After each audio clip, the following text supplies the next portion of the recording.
descritti in maniera molto concreta e chiara. Questo rotolo è datato secondo secolo a.C., grazie alla datazione della fisica atomica. Ma le informazioni che sono qui riportate ci fanno capire che è un scritto degli antichi che è stato composto ai tempi dell'epoca dell'imperatore Sargon, che visse nel VIII secolo a.C. Quindi questi sono scritti degli antichi che venivano copiati, ricopiati, e abitanti di Qumran li hanno ricevuti, a sua volta li leggevano e anche a loro volta li copiavano. In questo scritto ci sono le descrizioni precise su luoghi citati: Nile, Babilonia, Egitto, antica città Tiro, antica città Edom, Petra. E in questo rotolo fu detto: cercate nel rotolo del Yod He Vav He, 4 lettere in ebraico, e leggete, nulla delle cose descritte mancheranno, perché la sua bocca l'ha comandato, sarà così. E alla fine di queste rivelazioni che ha dato anticamente, già all'epoca dell'imperatore Sargon, diceva riguardo future generazioni che dovevano leggere questo rotolo, perché questo rotolo attesta che questi messaggi sono per tutte le nazioni e tutte le generazioni nel futuro. Dice: scrivi che rimanga in ricordo per sempre. E dice: chi è come me, alla fine di tutte le rivelazioni che ha rivelato su diverse città che adesso leggeremo, che abbiamo elencato, chi è come me lo proclami pure, lo dichiari e ne fornisca le prove davanti a me. Chi ha annunciato questo fin dal principio, perché lo sapessimo molto prima, perché potessimo dire è giusto? Nessuno l'abbia proclamato, nessuno che abbia annunciato. Per primo io l'ho annunciato a Sion e a Gerusalemme, perché da est a ovest si riconosca che non c'è nessun Elohim fuori di me, io sono l'Eterno e non c'è alcun altro. E adesso andiamo a leggere insieme le profezie che abbiamo letto nella prima grotta, le profezie che sono state copiate e tradotte anche dal mio popolo ebraico nel testo masoretico, e sono state anche tradotte nel III secolo a.C. in lingua greca, nella cosiddetta la 70. E oggi, alla fine di queste profezie, vedremo il calcolo matematico che Peter Stoner, con 600 studenti durante un anno, ha esaminato, visto che ci sono stati critici che avanzavano e dicevano che queste non sono vere e proprie profezie, ma sono semplicemente scritti che si sono realizzati per puro caso. Bene, noi non faremo altro che leggere informazioni che sono contenute nei rotoli, ancora oggi stanno nel museo, libro del scrigno. E il rotolo dice: controllate ogni dettaglio. Ci sono dei dettagli così piccoli riguardo a queste città, dice: controllate ogni dettaglio e vedrete che sia tutto in questa maniera. Peter Stoner, con 600 studenti, durante un anno ha esaminato quanta fortuna, quanto caso potevano avere questi scrittori nei tempi antichi di fare, predire delle cose riguardo a questi luoghi concreti, e poi questi luoghi concreti oggi li troviamo nelle condizioni esattamente come descritte, pari nei rotoli antichi. Hanno esaminato, calcolato, è uscito un numero che poi tra poco vedremo quanta fortuna, quanto caso, quanta probabilità potevano avere. Ora, abitanti di Qumran copiavano questi rotoli e i resti di questi testi che sono stati tradotti anche in greco. Ecco, questo per esempio è una copia della 70 traduzione di questi testi speciali in lingua greca, che fu iniziata ad essere tradotta in Egitto 3 secoli prima di Cristo, oltre a consultare i rotoli.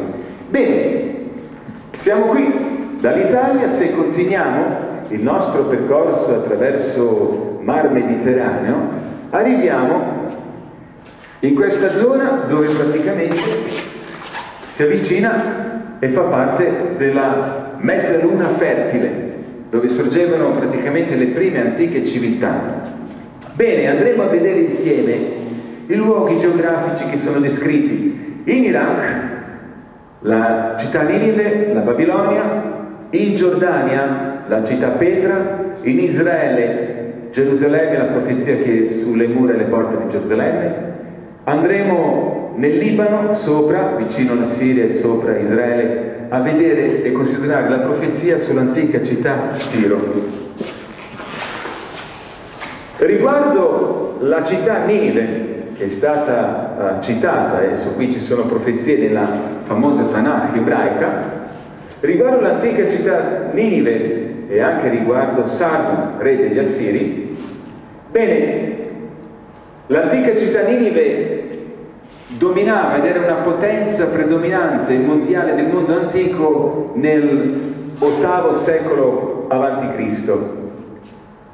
E la loro maniera di trattare i conquistati era descritta in diversi rotoli che erano molto crudeli rispetto a altre nazioni e altri eserciti. Infatti scavi archeologici riportano le cronache legate alle conquiste dei imperatori che vivevano nella capitale degli Assiri, nell'antica città Ninive. Ho assediato e conquistato tra diverse nazioni Samaria e deportato 27.290 dei suoi abitanti insieme ai loro carri.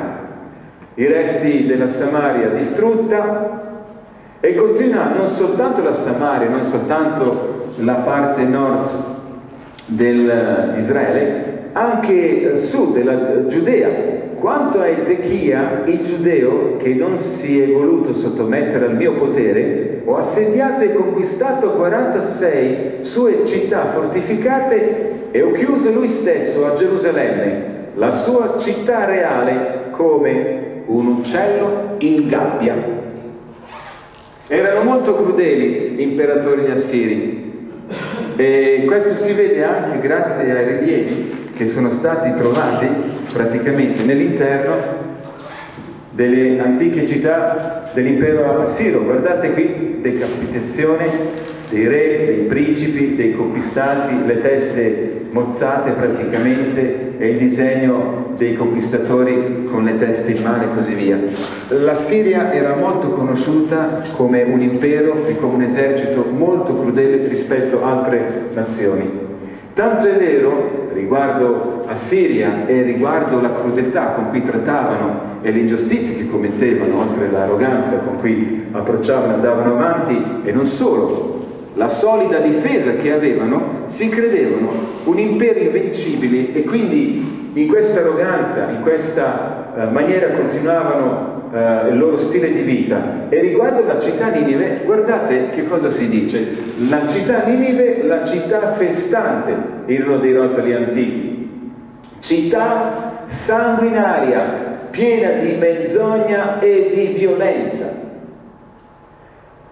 Nonostante la grande sicurezza che godeva e l'arroganza, quella di essere una potenza mondiale del mondo antico, riguardo questa capitale degli Assiri, Ninive, sentite che cosa anticamente fu detto: egli stenderà la mano contro il settentrione e distruggerà la Siria e ridurrà Ninive in una desolazione, in un luogo arido come il deserto.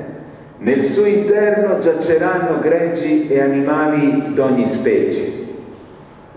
Tale sarà la città festante, che se ne sta sicura e dice in cuor suo: io e nessun altro all'infuori di me.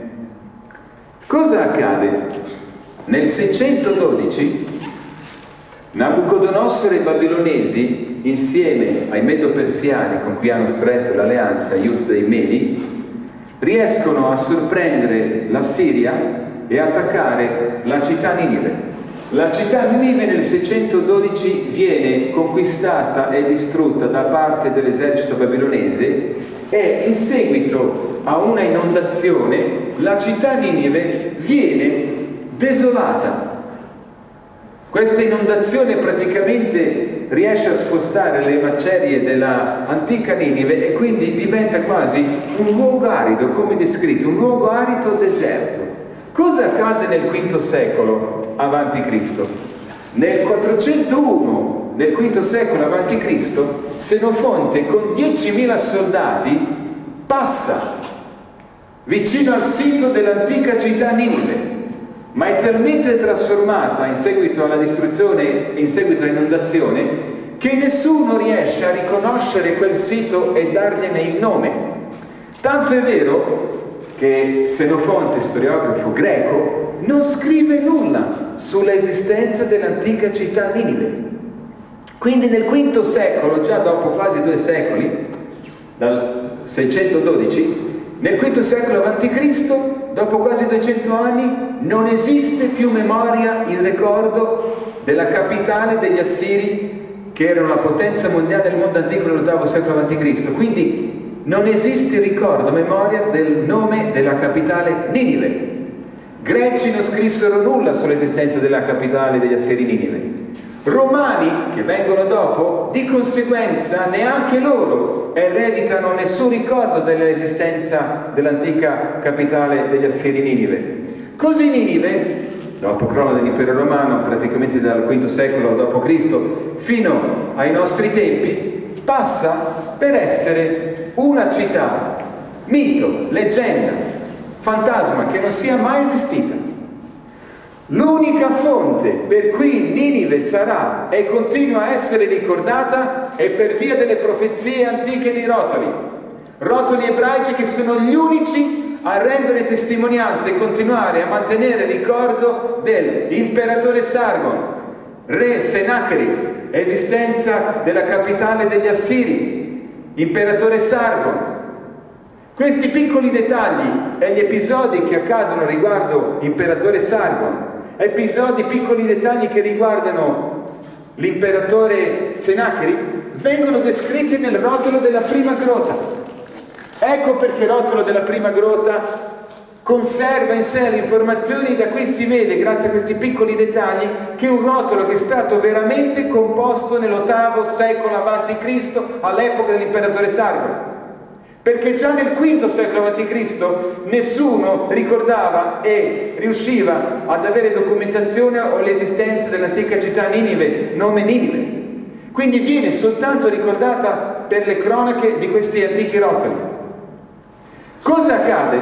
La profezia aveva detto proprio questo: sarà talmente distrutta, sentite qui, che, continua la profezia, che quando qualcuno passerà vicino a lei ci sarà la seguente reazione: come mai è diventata un deserto, un covo per le bestie? Chiunque le passerà vicino fischierà e agiterà la mano. Cioè, quando Senofonte nel V secolo a.C., dopo 2 secoli che Ninive è stata distrutta, passa vicino al sito dell'antica città Ninive distrutta, praticamente la profezia si realizza. Nessuno riesce a capire, ricordare e dare il nome a quel sito, di come è desolata, è diventato un luogo arido, è una desolazione a tal punto che si perde la memoria. E Senofonte non scrive niente, i greci non ricordano niente, e per quasi 2500 anni passa nella storia come una città che non è mai fu esistita.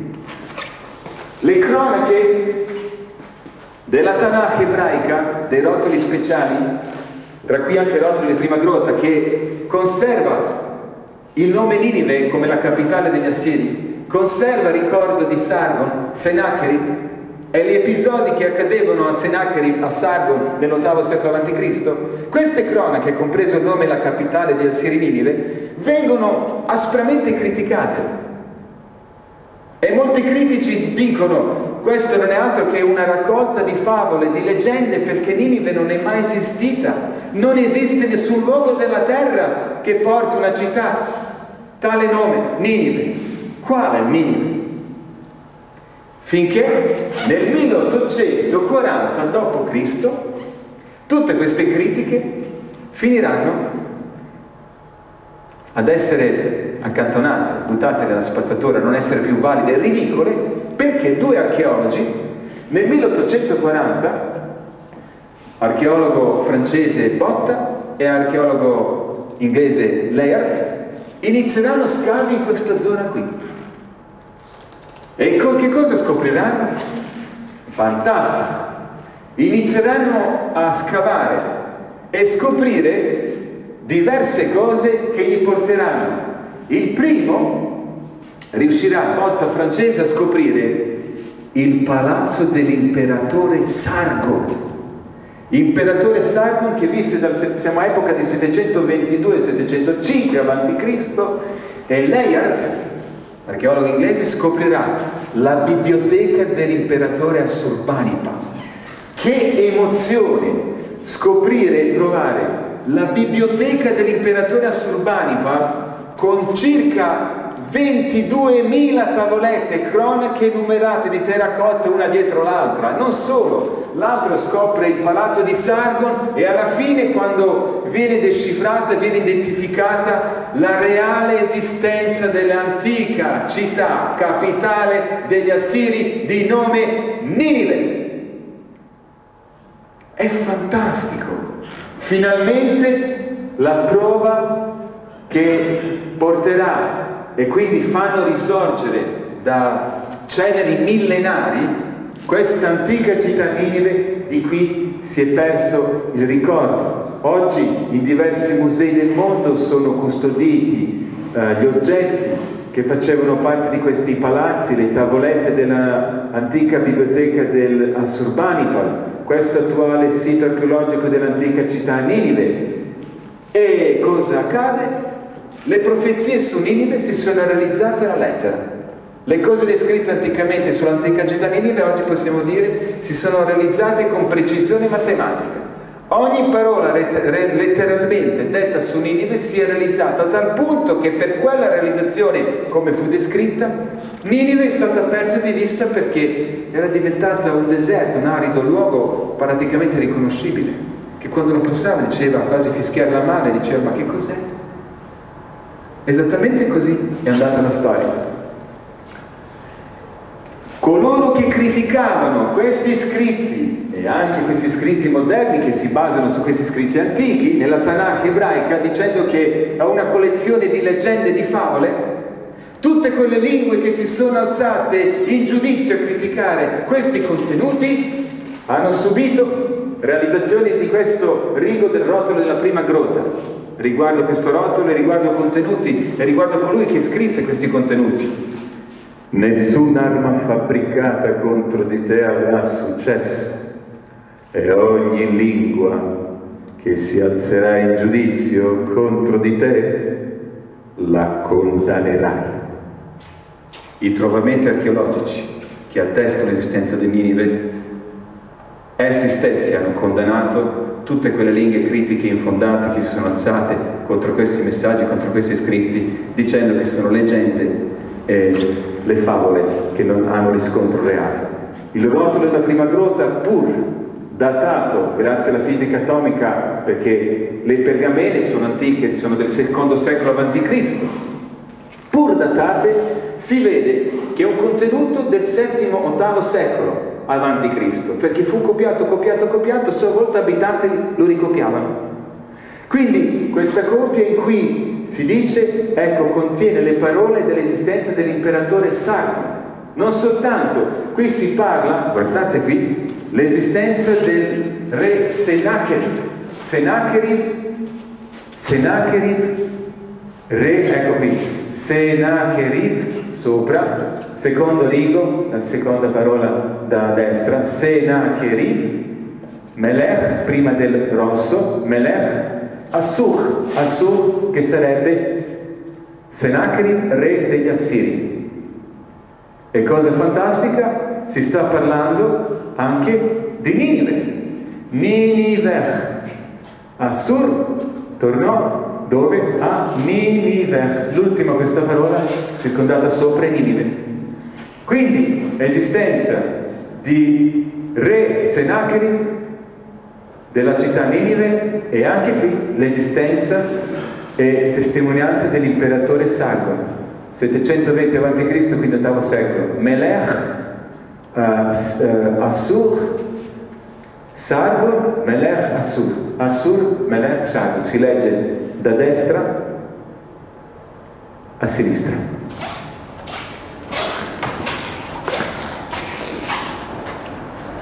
Un'altra profezia descritta nei rotoli antichi, molto bella e interessante, è una profezia che ci porta in Giordania.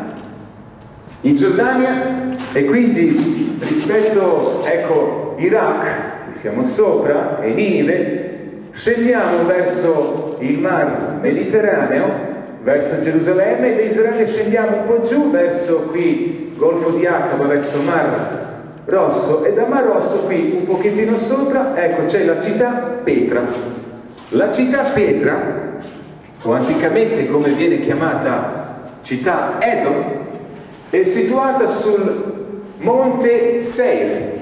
Infatti le profezie nei rotoli antichi, in particolare anche il rotolo della prima grotta che è conservato nel museo dello Scrigno del Libro a Gerusalemme, parla in maniera molto esplicita e molto dettagliata riguardo antica città Edom situata su monte Seir.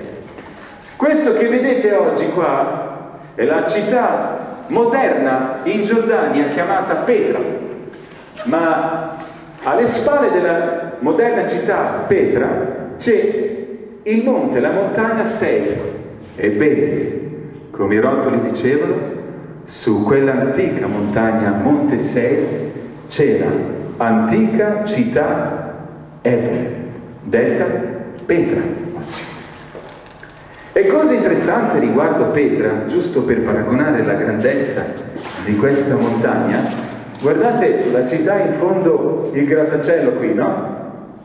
Vedete questo palazzo quanto è piccolo rispetto alla catena montuosa all'ombra, e sopra, guardate, altra catena montuosa dell'antica città Seir. Cosa vi pare dell'idea di costruire una città, ma non portando materiale per costruzione di una città? Chi riesce a costruire una casa senza materiale? Agli antichi abitanti dell'antica città Edom, sul monte Seir, detta Petra, gli è venuta l'idea in mente di costruire una città senza materiale. Anziché portare materiale per costruzione, si fa il contrario, si toglie il materiale che non serve per portare via per costruire. E hanno deciso di scavare questa montagna, in cima a questa montagna, di costruire una città scavata nella roccia rosastra di questa montagna. Ottima strategia. Numero 1. Perché nell'antichità i popoli cercavano di costruire le città con le mura e così via? Per stare tranquilli dagli attacchi dagli eserciti nemici. Quindi l'idea di costruire una città in cima al monte è favolosa, perché se un domani dovesse attaccare un esercito e spiegare milioni di cavalieri, come fa a arrampicarsi con i cavalli su una muraglia di rocce? È quasi impossibile attaccare in cima di una montagna. Immaginate qui, praticamente in Italia, chi attaccherebbe, anche se avesse milioni di cavalli cavalieri, la cima dei Dolomiti? Come si va ad andare sulla muraglia di montagna? Quindi ottima idea di avere una città non in pianura, vicino al fiume, ma una città in cima di un monte, per essere al sicuro dai nemici.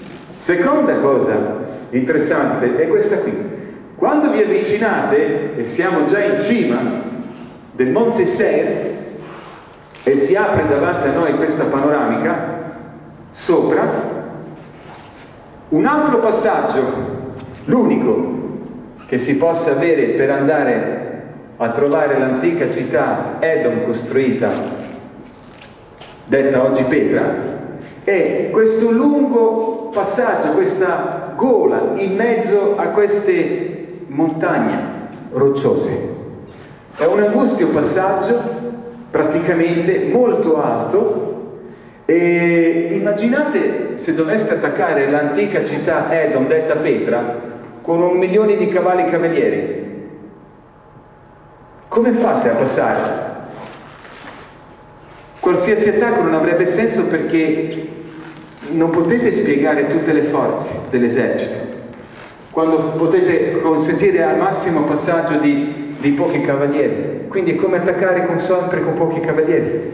E infatti per diversi chilometri, per arrivare all'antica città Edom, detta Petra, bisognava passare in mezzo a questo altissimo canyon, questa gola praticamente che continua in questa maniera, e in alto potete vedere praticamente questo stralcio di cielo che vi accompagna per diversi chilometri, per poi improvvisamente in mezzo a questo buio, in mezzo a questi crepacci di rocce della montagna, spunta davanti a voi il meraviglioso tempio dell'antica città Edom, detta Petra, costruita sul monte Seir. Che spettacolo! La città di una bellezza architettonica incredibile, scavata nella roccia viva, rosastra di questa montagna Seir. Questa città dove abitanti dell'antica città Edom, detta Petra, vivevano grazie al commercio. Le carovane che passavano dall'oriente verso occidente si fermavano qui, e quindi gli abitanti di Petra hanno avuto l'occasione e possibilità di vivere anche nella ricchezza, nonostante fossero circondati da muraglia di queste montagne dove hanno scavato praticamente le case, i negozi. Guardate quanto è alta la cima del monte, già di sotto inizia la costruzione, cioè è stata scavata nell'interno di questa roccia. E guardate che lavoro, che precisione, che arte e bellezza. È una città praticamente, come dicono i rotoli, situata sul monte Seir, che è stata scavata. Sono stati costruiti dei palazzi, delle case, dei negozi, dei cimiteri. È una cosa impressionante. Immaginate quanto lavoro, quanta fatica per costruire una città intera. Guardate che panorama è su questa terrazza di questa roccia rosastra, all'interno di un habitat. Poi un altro tempio anche in cima dall'altra parte della montagna Seir. Guardate come è grande la porta rispetto al confronto degli uomini che si sono avvicinati per fotografarsi all'apertura della porta di questo tempio. Immaginate quanta fatica, quanti anni di duro lavoro per spostare tonnellate e tonnellate di materiale, delle pietre e la polvere che vi cadeva mentre scavavano e facevano queste costruzioni in questa roccia rosastra spettacolare, fatta anche in certi punti di diversi colori. Questo sono le scale, l'ho girata per così, per vedere meglio praticamente per larghezza, l'altezza delle scale e delle costruzioni che venivano fatte scavando praticamente questa montagna. E così questi abitanti dell'antica città Edom, sul monte Seir, diventavano sempre più ricchi, ma ovunque, sappiamo che è successo nel passato, la storia ci insegna, ovunque c'è la ricchezza, con la ricchezza arroganza, avidità, conflitti, ingiustizie. Sono sempre i deboli a rimetterci. Infatti archeologi hanno trovato crudeli segni che dimostrano la crudeltà e i sacrifici umani che abitanti dell'antica città Edom, detta Petra, amministravano. E contro queste ingiustizie che venivano consumate e vissute all'interno dell'antica città Petra, nei rotoli furono scritti messaggi precisi riguardo questa antica città. Immaginate quanta fatica di costruire questo anfiteatro, tonnellate e tonnellate di materiale che veniva tolto per costruire questo splendente anfiteatro all'interno dell'antica città Tiro, con le abitazioni, vedete finestre sopra l'anfiteatro, in mezzo a queste rocce, in mezzo a questa montagna. Infatti antica città Petra faceva parte delle 7 meraviglie del mondo antico. Viene ricordata nei rotoli antichi come città Edom, situata sul monte Seir, città nella roccia. E riguardo questa città nella roccia, che continuavo a sprofondare nelle ingiustizie, nella crudeltà, nei sacrifici umani, nonostante la ricchezza che l'accompagnava, riguardo queste ingiustizie, la voce di colui che dell'universo tiene conto, e si dice in questi rotoli, di ogni nazione, mandò degli avvertimenti precisi. E le traduzioni ci sono stati di questi messaggi fatti anche nel III secolo a.C. in greco, oltre che erano scritti prima in ebraico. Tu che abiti nei crepacci delle rocce e stabilisci la tua abitazione in alto, tu che dici in cuor tuo, chi potrà farmi precipitare a terra?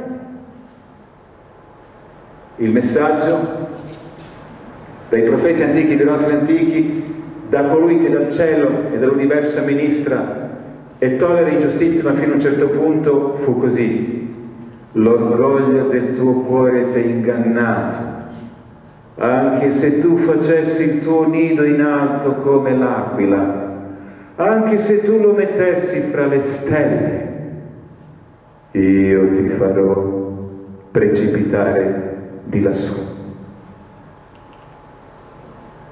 Diventerai una desolazione, o monte Seir, tu e anche tutto Edom.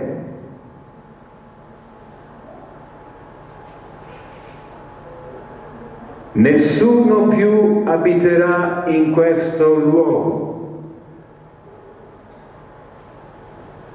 Come avrebbero potuto ridere abitanti dell'antica città Edom, situata nel monte Seir, seduti in questo anfiteatro a sentire queste parole dei rotoli antichi.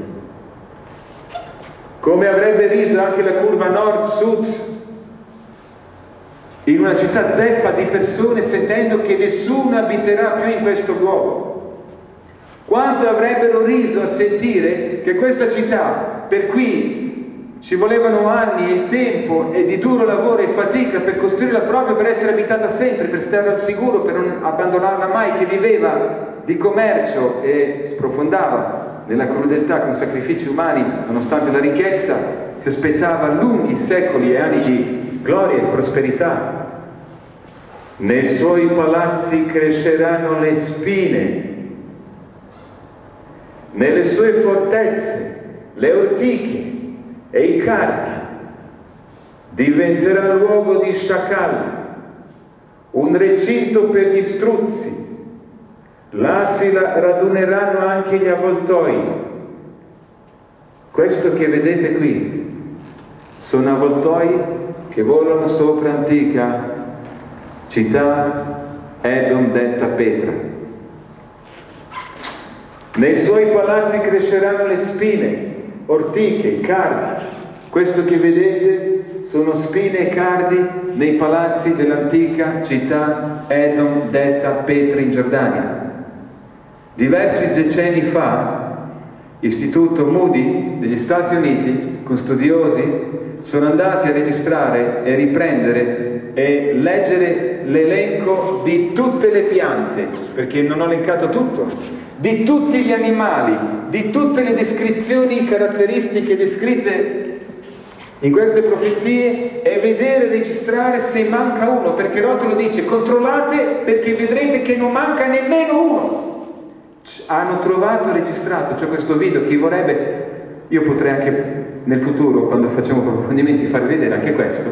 Hanno registrato ogni elenco, dalla parola a parola, dall'ebraico tradotto in inglese e in italiano, ogni pianta, ogni animale, ogni condizione descritta. Ancora oggi, come decenni fa, ancora oggi continua a realizzarsi a lettera, come descritto nella prima grotta. Cercate nel libro e leggete, nessuno di essi mancherà, perché la sua bocca l'ha comandato, sarà così, che persino un bambino potrebbe farne il conto. Nessuno più abiterà in questo luogo. Oggi ci sono dei turisti che vengono a visitare Petra. Faceva parte delle 7 meraviglie del mondo antico. Ancora oggi è meravigliosa e affascinante. attira l'attrazione dei turisti di tutto il pianeta. Vengono a vederla e tornano indietro. Non è un luogo dove si abita più. Perfino quando la sera organizzano per i turisti Petra by Night, dove la sera fanno sentire qualche canto dei beduini tradizionali e qualche racconto, alla fine Petra chiude e nessuno dorme nell'interno dei palazzi, delle abitazioni dell'antica città Edom, detta Petra. Non è più un luogo dove carovane passano dall'Oriente per andare a Occidente e viceversa, non c'è più commercio, è un luogo desolato. Nel rotolo della prima grotta trovato a Qumran riguardo Petra dice: leggete bene, controllate, nessuna cosa mancherà riguardo l'antica città Edom, detta Petra, sul monte Seir, e tra l'elenco degli animali c'è anche l'elenco che riguarda, tra questi animali ci sono descritte le capre selvatiche. Le capre selvatiche, che ci saranno anche quelle tra tutte le cose descritte, che si ululeranno l'un l'altra. E quando siamo andati a vedere, e anche decenni fa, quando questi studiosi dell'istituto Moody riprendevano e registravano e filmavano queste cose, guardavano l'elenco, non mancava nulla, ancora oggi abbiamo visto le capre, vedete sopra nell'angolo? Quelle sono capre. E non solo in quella zona, anche in altre zone. La Petra è abitata esattamente da tutto quello, in quelle condizioni come descritto nel rotolo antico. E cos'è accaduto a Petra che fu desolata, questa antica città Edom? Bene, si è aperta una nuova strada commerciale, vedete Palmira, sopra, situata oggi nella Siria, in vantaggio della Palmira, quindi le carovane dall'Oriente andavano verso Occidente passavano grazie al passaggio di Palmira. Così Petra giù rimase staccata, fuori, lasciata da questa via commerciale, e così piano piano, dopo lunghi tempi, il popolo ha iniziato a abbandonare le loro case, i loro palazzi, i cimiteri dove c'erano gli antichi, e alla fine, dopo tanto tempo, finalmente, antica città Edom, Petra, è diventata un luogo desolato dove più nessuno abita. Questa antica città Palmira, in vantaggio di questa anticamente le carovane passavano e quindi hanno portato la prosperità e il commercio, la ricchezza in vantaggio dell'antica Palmira. Città Petra rimase staccata e divenne una desolazione come descritto. Ogni giorno, come alla lettera si sono realizzate le parole riguardo l'antica capitale degli Assiri Ninive, così ogni giorno si ripetono e si realizzano ogni giorno le profezie riguardo l'antica città Edom, detta Petra, situata sul monte Seir. E il rotolo della prima grotta dice questo: controllate, guardate, guardate. Dice a ogni nazione, lingua e in ogni generazione. Un'altra profezia molto interessante è quella che riguarda l'antica città Tiro. Bene, vedete, l'antica città Tiro, partendo dall'Italia, attraversando il mar Mediterraneo, si trova situata sopra Israele, vedete Libano, accanto Siria, sotto Israele, praticamente era, eccola qui sopra Libano, in direzione da Damasco verso il mare Libano. Allora, l'antica città Tiro, situata sulla costa dei Fenici, è una città molto famosa nell'antichità, una città che era porto, stava al mare aperto ed era conosciuta per il traffico. Io a volte mi piace paragonarla alla mia Svizzera, era una specie di centro commerciale internazionale del mondo antico. Molto amata, molto frequentata, un punto molto visitato da tutti quanti, tanto è vero che certe descrizioni degli antichi raccontano che i scudi dei soldati venivano attaccati sulle mura dell'antica città Tiro, come se per dire la zona no fly, la zona niente conflitti, come quando molti andavano in Svizzera o a Ginevra o Berna per fare trattati di pace, i nemici dicevano qui non facciamo la guerra. Infatti si sa che Saddam Hussein, parlando della Svizzera, della metropolità della Svizzera, quando era settimo l'uomo più ricco del pianeta, Saddam Hussein era vivo, aveva la residenza in Svizzera. Si sa che anche durante la seconda guerra mondiale, anche il Terzo Reich non toccava Svizzera. Ecco, Tiro era così, godeva una reputazione, una stima particolare. E si sa che anche la famiglia Bin Laden, i terroristi quando attaccavano in diverse parti del mondo, non hanno attaccato in Svizzera perché familiari e parenti di Bin Laden avevano residenza solo in Svizzera. Ecco, Tiro aveva una stima così. E riguardo questa antica città Tiro che viveva dal commercio, la cui splendore viene paragonato a un essere celeste di cui parleremo domani sera. Ci sono esseri celesti che sono descritti nei rotoli antichi e si parla del conflitto universale e l'origine di quante cose sono accadute nel passato anche questi rotoli. Riguardo la bellezza e l'arroganza dell'antica città Tiro e del re, fu scritto così: O Tiro, io farò salire contro di te molti popoli, come il mare fa salire le proprie onde. Sembrava che Tiro, come oggi la Svizzera, non temesse nessun attacco, né dai terroristi, né dal Terzo Reich nel passato, si sentisse al sicuro. E ciò nonostante le ingiustizie e crudeltà che venivano consumate, la voce disse riguardo Tiro: Io farò sorgere contro di te molti popoli, come il mare fa risalire le proprie onde. Questi contenuti sono stati tradotti dall'ebraico anche in greco. Plurale, molti popoli. Seconda cosa, contro di te. La descrizione continua. Essi distruggeranno le mura di Tiro e abbatterò le sue torri. Io spazzerò via da lei la polvere e farò di lei una roccia nuda. Cosa accade nel 586 a.C.? Nabucodonosor attaccò l'antica città Tiro. Abitanti di Tiro sono scappati sulla isola vicino e siccome Nabucodonosor, i babilonesi, in quel momento non disponevano delle navi, non hanno organizzato nessun attacco dal mare. Dopo che sono entrati nella città, distruggendo le porte, le mura, i palazzi, hanno saccheggiato, ma la popolazione dell'antica città Tiro si è rifugiata grazie alle barche sulla isoletta vicina. E così i babilonesi hanno realizzato la prima parte della profezia.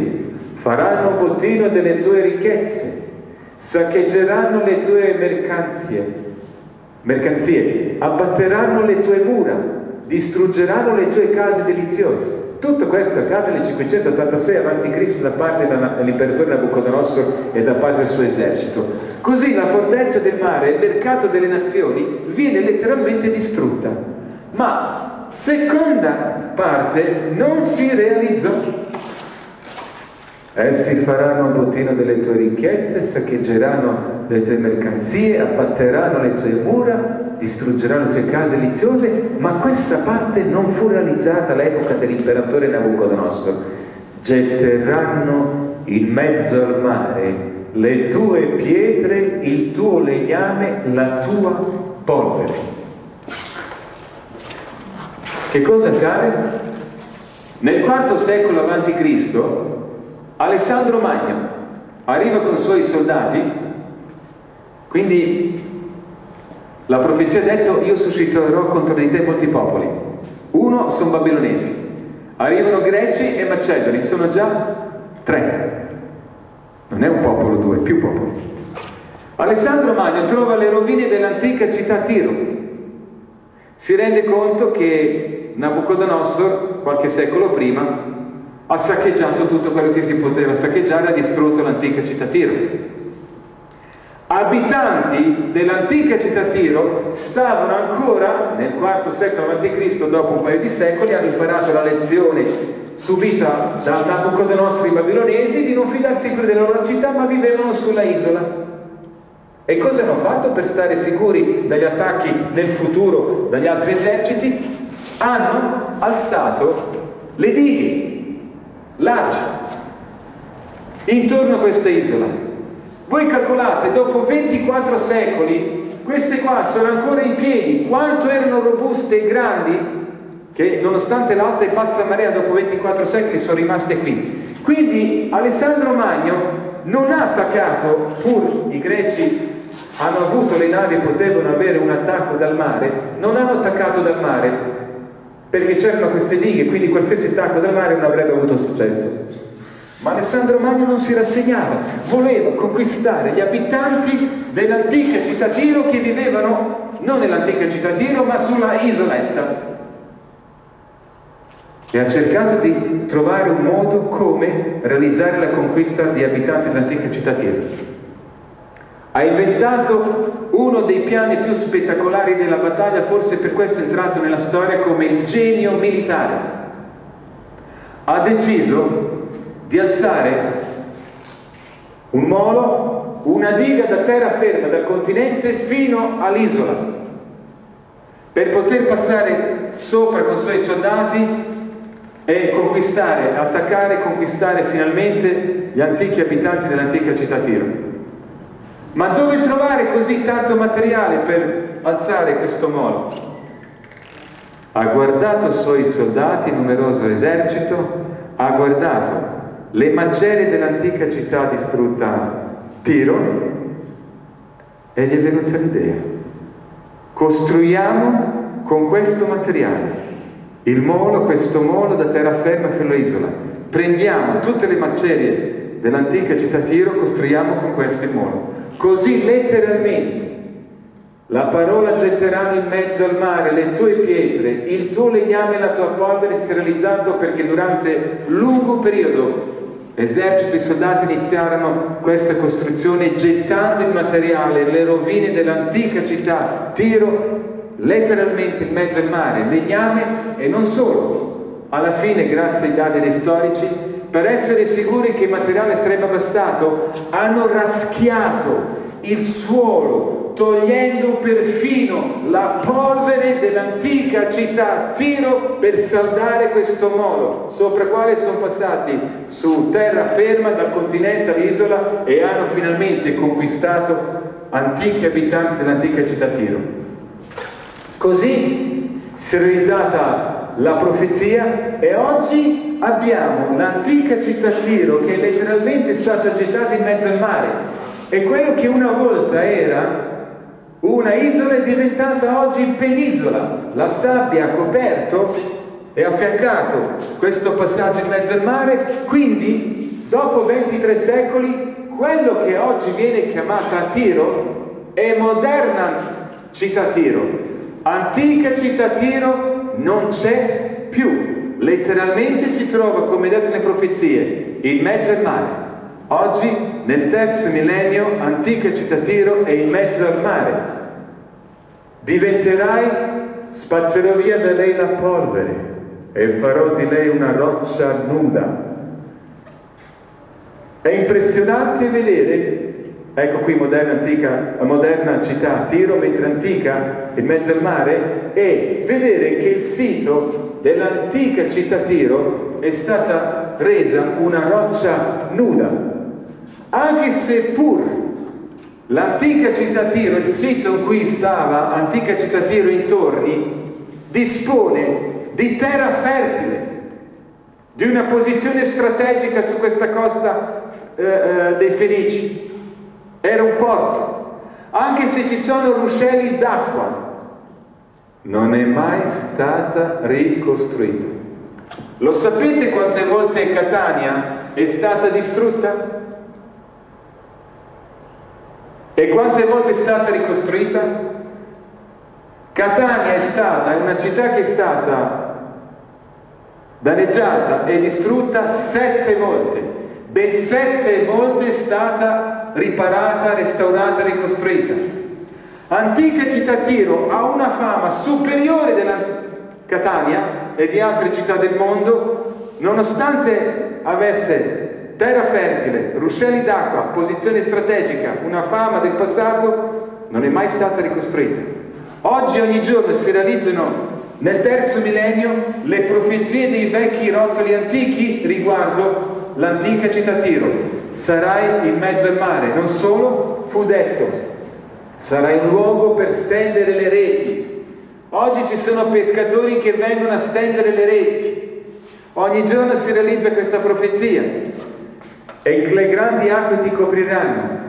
Tu sarai un luogo dove i pescatori stenderanno le reti. Questi sono pescatori, questa è la foto del filmato proprio di qualche decennio fa, dove ancora oggi questo luogo non è altro che luogo dove i pescatori vengono a stendere le reti.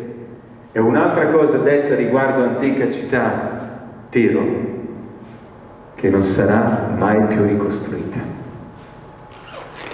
Tu non sarai più ricostruita.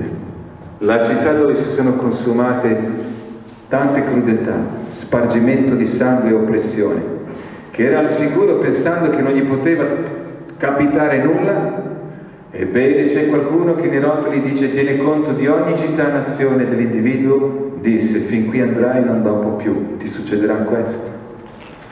Tu non sarai più ricostruita, perché io, Adonai, ho parlato, dice Signore Dio di Israele.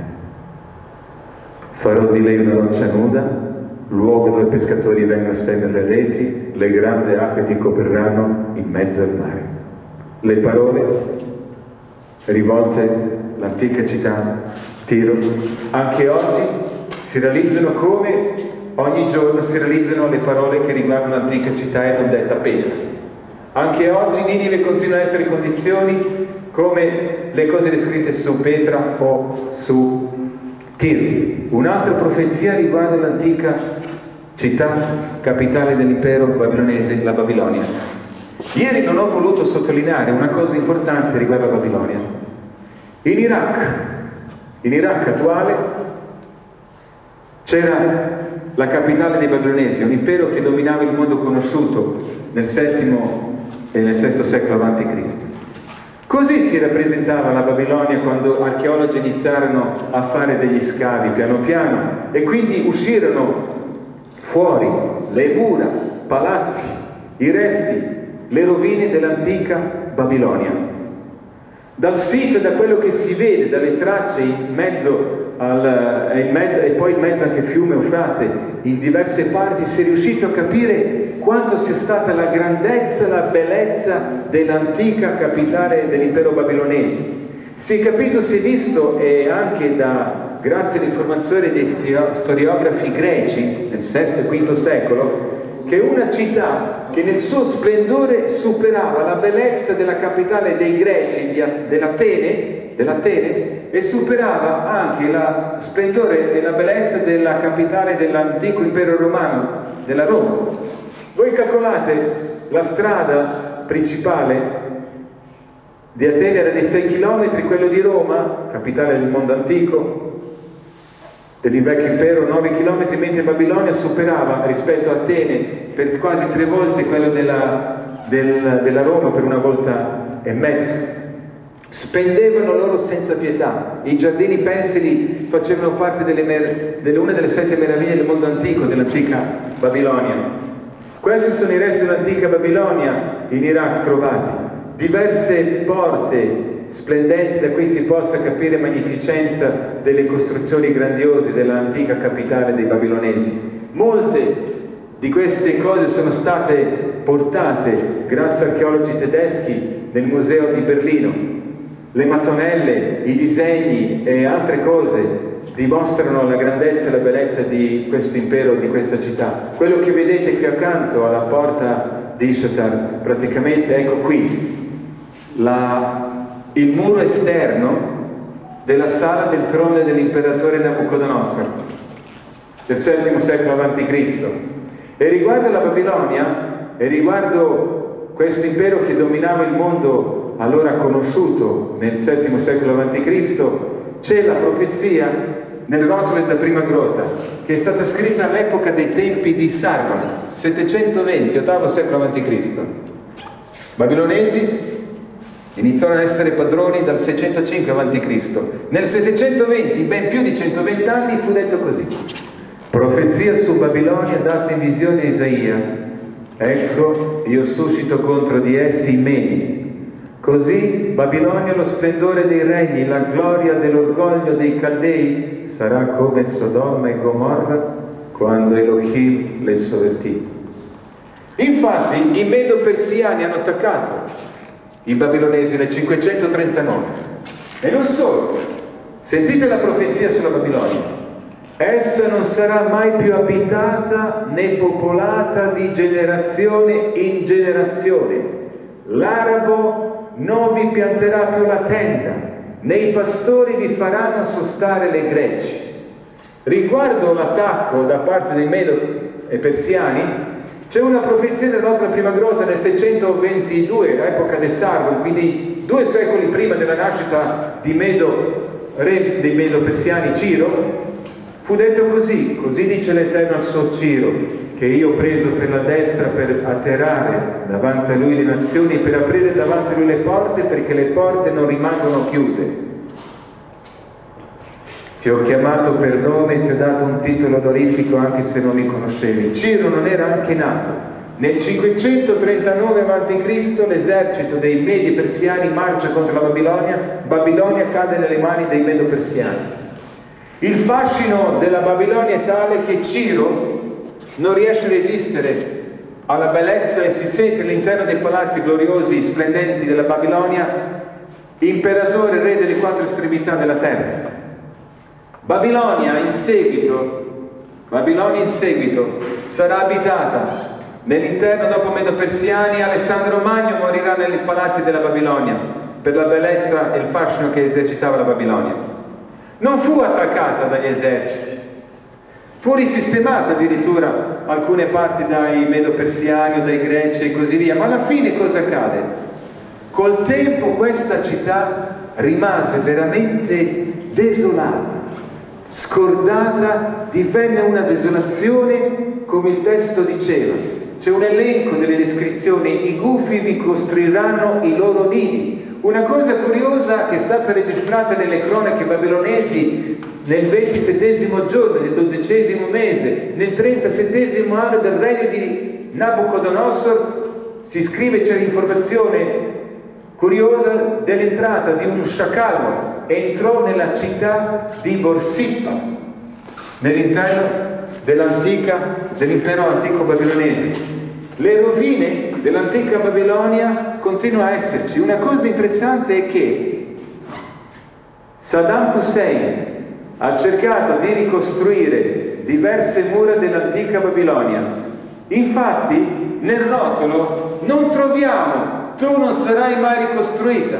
Nel rotolo della prima grotta non troviamo "tu non sarai mai restaurata". Per Tiro c'è scritto "tu non sarai mai ricostruita". Per la Babilonia c'è scritto "tu diventerai desolata e nessuno più vi abiterà di generazione in generazione. L'arabo non vi pianterà più la tenda, né i pastori vi faranno sostare greggi". Dire che l'arabo non riesce a piantare la tenda è un insulto per esperti figli del deserto che riescono a vivere in tutte le condizioni, in tutti i deserti possibili. Ma fu detto così. Oggi arabi, nonostante che piazzano le tende dappertutto, non vivono all'interno delle mura del palazzo dell'antica Babilonia, che alcune parti sono state restaurate da Saddam Hussein. Ogni 100° mattone riporta il nome: queste mura sono state restaurate da Saddam Hussein. Ma ciò nonostante che fu restaurata, oggi arabi non osano piantare la tenda nell'interno dell'antica città Babilonia. E come dice il testo, di generazione in generazione mai più vi abiterà qualcuno. E non solo, né i pastori vi faranno sostare greggi. Perché oggi arabi non piantano le tende e i pastori non vi faranno sostare le greggi e non è più abitata di generazione in generazione? Semplicemente perché è piena di serpenti. E anche così la profezia si realizza ogni giorno come Tiro in mezzo al mare e non viene ricostruita, come ogni giorno in Babilonia, pur ricostruita, nessuno osa di abitarvi, e come ogni giorno Petra è affollata dei turisti che vengono a trovarla e vanno, ma è desolata e nessuno vi abita. Tutte le condizioni descritte sono alla lettera realizzate come descritti nei rotoli antichi. Un'altra profezia interessante che c'è nei rotoli antichi riguarda invece Gerusalemme, le mura dell'antica città Gerusalemme, che è stata spesso soggetta delle profezie, e in particolare delle porte.